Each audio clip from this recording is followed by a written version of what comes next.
I hear the singing, I hear the singing of the cursed girl. My little sister, Sarah, took good care of all the dolls, but she didn't sing to any of them the way she did to this one. She gave each one of the dolls a name and what one might call a theme song. Just a silly little ditty about how pretty they were and how they would be best friends forever, with their hair of silk, eyes of gold, heart of rose, things like that. She was 5 years old after all. But this one doll of hers, this old doll she named Amandine, had a different song. Much different. It took her a while to come up with it. Or should I say, it took her a while to learn it. It started out as a hum, and then a bunch of la-la-las, before she started muttering symbols that almost made up a language but remained unintelligible to everyone who heard her. But the melody was always the same each time, an anchor for the chaotic randomness of the words. It sounded like a folk song or a nursery rhyme. It had a distinguishable stanza and a refrain, a recursive melody and structure but no meaning. Not yet. Everyone else in the house knew that melody by the end of the first week of her picking up on it. She sang it to herself incessantly when she thought she was alone, in a room, in the garden, while distracted from her colouring books, or while waiting for an egg to boil in the kitchen. Then she started adding words, but none of us understood them as words. We thought it was a lot more nonsense syllables, which is strange since she did not have a propensity for that sort of thing. She had learned to speak at 2 years old and hadn't said anything nonsensical since. Even if you consider her dolls a fair bit of nonsense, she was very proper about them. She'd make up rules about where they sat around a little painted wooden tea table in the nursery where they had tea parties, and she took to scolding them like a mother for being rude to each other or for being messy with their scones. What's more, none of her other dolls had gone through this discovery process for their own songs. I say discovery because it was less that she was creating the song herself and more like she had encountered it from somewhere else. Pretty soon we discovered that she was singing in a language she herself couldn't have known. We learnt this when one of our mother's friends, a refined lady of society, had come over for a visit. Our mother made sure we 3 children all presented ourselves to Mrs. Harris and said our hellos and how do you do's. My elder brother all dashing and our younger sister in a modest, clean dress. And then, as my brother went back upstairs, my little sister politely excused herself and went to the nursery on the ground floor to play with her dolls. The door to the nursery was ajar, because I was supposed to be looking after her, even while I sat outside at the sidelines, more fascinated by the grown-up talk in the living room than my sister's cooing over her playthings. Inevitably, she began singing the same song in a light, quivering voice. She sang soft, preoccupied and unsure of herself, but it was loud enough to be heard in the living room, and our guest shut up and listened. My mother was embarrassed and begged Mrs. Harris to ignore my sister, but our guest was curious. Where did she learn that song? My mother hesitated, then looked to me as if for help. I stammered, We don't know, ma'am. She made it up." "Delightful," said Mrs. Harris, her eyes lighting up. "I'm so impressed that you're having her learn a second language. Always start them young, I say, especially when it comes to a language as phonetically complicated as French. They have to pick up on the proper accents when young, you know." "She's singing in French," I said, startled. My mother and I briefly exchanged wide-eyed looks. "Well, of course," said our guest with a twinkle of a laugh. "I know a fair amount of French myself, though I'm not very strong in it as I should be. My own mother was a French teacher, you know. Native English, fluent French. I can make out a bit of what little Sarah's singing." My mother regained a smile, trying to find a place in the conversation. "Oh, well, you know, I think I've mentioned before my husband's got some European blood on his side. His great-grandparents were native to Brittany, and their children married with English. I think his aunt was the last of them who really spoke French, but we don't think about that aunt." She glanced at me, and I nodded. That aunt might have had the French, but she also had the crazies. "That's charming," said our guest, completely missing the meaning in our furtive looks. "So, who's been teaching her? Is it that lovely preschool she goes to? It is a bit advanced for her age." Again, my mother looked at me for help. While at home, it was largely my duty to see to Sarah's education. "Oh, I don't know, ma'am," I flushed. "She gives all the dolls a song. I really just think she made it up." Mrs. Harris laughed that twinkling laugh again, but it was a bit muted now, disbelieving. She looked at me with a challenging glint in her narrowed eyes and a teasing bright lipstick smile. "Is that right? I hardly think so." "Do you know what she's saying?" my mother said then, as if to come to my rescue. My little sister was still singing, much more softly now, and then she stopped altogether and began quietly scolding some doll or other until it was clear that there was no point in listening further. Our guest shrugged her delicate shoulders. "Oh, it was something about a blacksmith, I can tell you that much. A blacksmith and a prince and a little girl. But she was on the refrain quite a bit, and from what I can remember of that, it was something like this. J'entends chanda, de la fille d'Almé, j'entends chanda." Roughly translated, "I hear the song, I hear the singing of the cursed girl, I hear the singing." We just sat there, listening to the gentle clink of ceramic from my sister's tea party in the nursery. "A bit of an odd choice for a song for her age, isn't it?" said our guest. "But I suppose old folk songs are all like that. It's got quite a haunting melody. I feel like I should have heard it before, but I can't in all honesty say I have." After Mrs. Harris had left, my mother and I went to the nursery to talk to Sarah. She didn't seem troubled that her mother and big sister were both wearing solemn faces and asking about that song. We asked her to sing it for us again, but she refused to. She said she hadn't properly learned it yet, that she didn't really know all the words. "That's nonsense, darling," said my mother, fondly but nervously. "You were singing the words so beautifully just now. Mrs. Harris heard you from the living room." Sarah fell silent and only stared down at the tablecloth, fidgeting with the hem of her dress. She had always been such a shrinking violet, and she never was keen on performing any of her dolls' songs for us. They were between her and the dolls only, so we weren't entirely surprised. Our father had come home at that point, and my mother left the nursery to go to see him, leaving me alone with my sister. I watched her rearrange the tea things a bit, and then asked her where she had learned Amandine's song. Sarah only glanced at me for a moment, and then away, as if debating with herself on whether to tell me. Quietly, she said, "Amandine taught it to me." I glanced at the doll at her place of honour at the head of the table, as if the doll itself could verify this claim. I don't know what I was expecting. Amandine was older than the other dolls, even when she was new to the house, and looked quite out of place among the others, with her muted, milky face compared to the shiny plastic of the other dolls' rosy cheeks. Amandine's flaxen hair was also a bit thinner and a touch duller than their glossy synthetic curls, and her flocks was old-fashioned and sensible. With a cherubic expression, all demeanour and all almost bored, she came across as the eldest among them, the spoilsport in that ring of colourfully dressed, laughing baby faces, as though she was some infant Flemish angel looking down her nose at a group of ditzy schoolgirls. Even from her proportions, you could tell she was made from a different era, when dolls were made to look like shrunken girls rather than babies.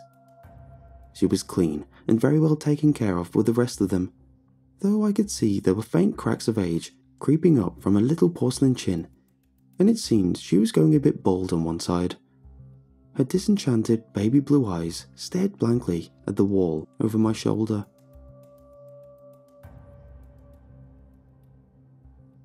The next time I could get him alone in his study, I asked my father where he had gotten the doll. He was the only one who knew where it came from, and had kept it a secret all this time. It had been his birthday present to my sister a few months ago when she turned 5 in March. We'd always assumed he had gotten it off a second-hand shop or some garage sale, him being as cheap as he was. Yet he seemed to have chosen with care, knowing what might tickle her fancy. Amandine had quickly become my sister's favourite of the group. "Thought you'd never ask," he said, grinning, which is why I never thought to prepare an answer. But now you mention it. He dropped his voice and his smile. "I'd gotten it when I went to your great Aunt Leia's funeral last year. She died in the hospital, you know." He meant the asylum. "I wouldn't know, really," I said. "We don't talk about those things, and you don't want any of us to come with you." Father shrugged. "It wouldn't have been right, not if you knew her, as it should be. In any case, I went to pay my respects, and one of the other aged relatives asked about how all of you were doing, especially Sarah. You know how they all dote on her. And when I mentioned your sister will be turning 5 soon, she knew what she might like, and brought out this doll."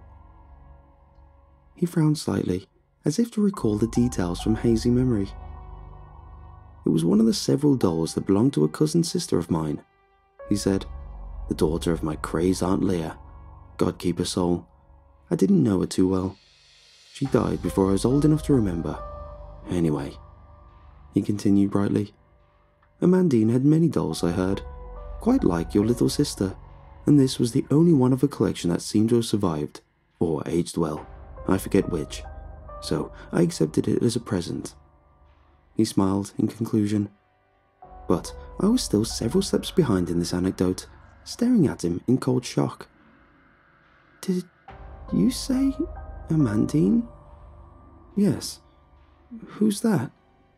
"My cousin sister," he said simply, but I could tell he was holding something back. People always got antsy when talking about that side of his family, but I persisted, and this was the story I managed to drag out of him. The doll hadn't really belonged to his crazy Aunt Leia, but to a daughter, this cousin sister, Amandine, whom my father hadn't known because she had died as a girl. Or at least they assured she died because she had simply disappeared. After that, great Aunt Leia went crazy. They thought she'd been crazy and only became outwardly so after her daughter died. They also said Leia had killed Amandine in cold blood. After Amandine had disappeared, and rumours were divided and inconclusive about how, Leia hung all her daughter's dolls from a tree in their backyard, dangling from their little porcelain necks with twisted cords of knitting yarn, gardening twine, or hair ribbon. In the night, she went creeping around the house, circling the tree, sometimes silently and other times crying hysterically. Every now and again, her husband, our granduncle, would see her through the bedroom window, strangling the hanging dolls or swatting at them, striking them repeatedly as they swung wildly from the branches. She would scream curses at them and tear her hair and wail like a madwoman, disturbing the neighbours. Nothing he did would keep her from this behaviour, and the one time he attempted to take down the dolls from a tree, Leia turned on him viciously. They put her away, for everyone's safety. It had been rumoured that Leia was haunted by a guilty memory of Amandine, that she had hung the girl's doll from the tree to kill any traces of the dead girl. Her husband attested to the fact that his wife was convinced their daughter was evil. They thought Leia was insane when she said the dolls were evil too. She said she hung them from the tree knowing this wouldn't kill them since they did not breathe, but it would stop them from singing. Sometimes they would try to sing despite the constrictions anyway, and she would strangle them to shut up. Our great-uncle could not attest to hearing any such singing, but he was increasingly concerned and alarmed by the way his wife dealt with these dolls and the effect they had on her. When she tried to burn them, she would feel her own flesh in the flames.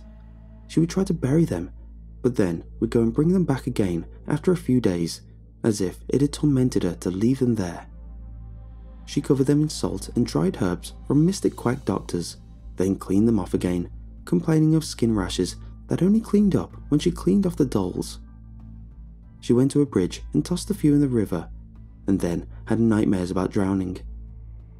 she never dealt with more than one doll at a time. She would never let anybody else touch them or even go near them.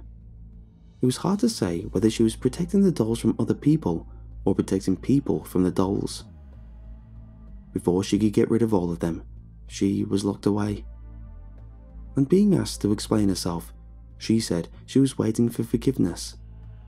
She insisted that she couldn't get rid of all of them at once because it was through them that she might have received forgiveness from the other side, from Amandine. As far as anybody knew, she died without having gotten this forgiveness. The attempts to get rid of the dolls were threats that she didn't want to carry out fully. This last doll was the one that had survived more or less intact from her strange attempts, and my father thought it was a good idea to give it to his daughter next. The poor, sad man. I found myself at the end of this story hugging myself as though I felt cold, despite the warmth of that time of year. "Did you tell any of this to Sarah?" I asked. Somewhere in the house, outside his study, there were doors opening and closing, busy footsteps rushing here and there, up and down the stairs. My father frowned. "No, of course not. What would be the point? It might only frighten or confuse her." "I think we need to take that doll away from her," I said, beginning to grow even colder with fear. "Why? What's the matter?" said my father, noticing that I'd paled. I shook my head weakly, not knowing where to start. "She named it Amandine." "What?" "The doll. Sarah named it Amandine." "Has she? Well, that's..." My father fell silent for a moment. "I don't know that. She never told me. And I never told her anything about my cousin." "The doll told her its name," I said, "and it's teaching her to sing." My father stared at me as if I'd completely lost him. "It's teaching her to sing the song your crazy aunt kept hearing when she killed your cousin." Still, he stared as if he couldn't quite understand, and I grabbed his hand, frustrated. "Father, there's something wrong with this doll. It's dangerous. We have to take it from Sarah." Already I was moving away, intending to go to the nursery where I thought she would be, but I stopped short before I could. My elder brother, Philip, had thrown open the door to the study before I had even reached it, his face red and his breathing hard. It looked like he had been running. "Either of you two seen Sarah around?" he said with a forced calm, but I could see he was unsettled, struggling against an inner well of panic. "Mum's looking for her." We left the study with him and saw that Mother was moving into the house from the garden just then. She seemed in a fluster.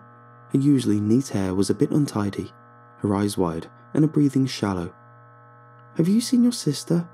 she asked as soon as she'd seen me. "Philip just asked us the same question. I was just about to..." I began, but Mr. Otis, a neighbour who had been helpful in the past, burst in through the front door. He too looked like he'd been running.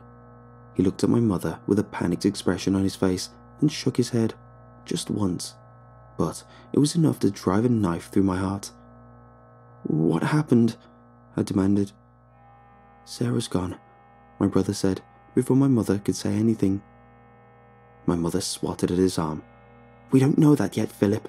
She'd been in the garden with me," she explained to us, and we could see her eyes begin to gleam with unshed tears. "We were seeing to the herb garden, the rosemary. She wanted to go check the flowers at the window boxes. She was gone a while, and I began to worry. I called, and she didn't answer. I sent your brother to go around the house and look for her, and before long, I called Mr. Otis to help us look too."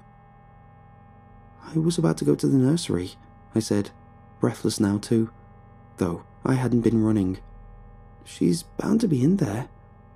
"That's the first place I checked," said my brother, irritated in his now obvious panic. "You don't suppose I'd think to check the most obvious goddamn..." "Philip," my mother scolded him.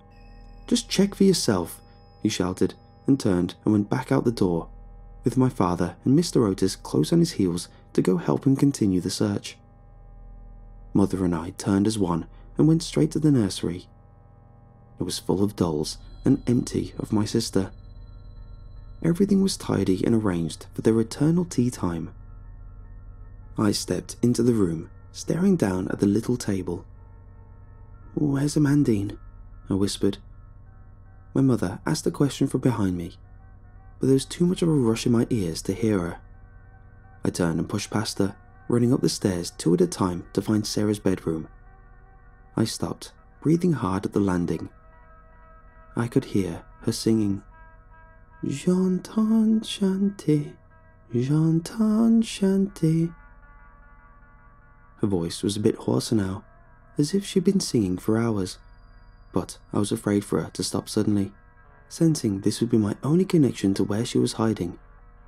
Her words had gotten very slow as well, stretching each word out to eerie and unnatural dimensions.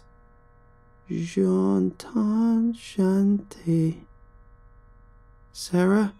I called out, sprinting the rest of the way. "Sarah, answer me, please." I tore open her bedroom door and found her room empty. No doll, no girl. I checked under the bed, in the closet.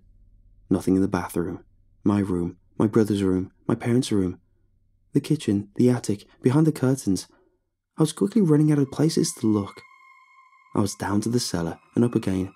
Nothing, nothing, nothing. I was ready to scream, and still I could hear that quivering little voice.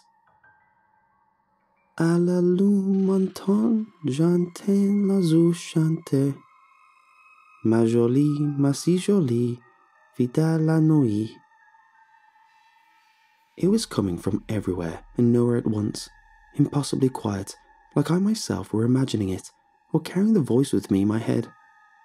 My brother never mentioned he could hear her singing.